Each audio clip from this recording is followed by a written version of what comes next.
দক্ষিণবঙ্গে বন্যা হচ্ছে, ৩৯ জন বাংলাদেশি নাগরিক মৃত্যুবরণ করেছে। বাংলাদেশের একটা মন্ত্রণালয় রয়েছে, ত্রাণ ও দুর্যোগ মন্ত্রণালয়।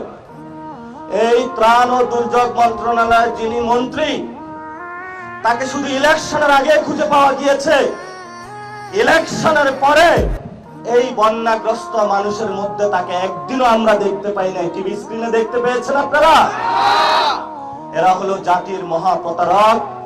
ইলেকশনের আগে আপনাদের কাছে আসবে, আমি এইটা করব, সেইটা করব, ওইটা করব, উন্নয়ন করব।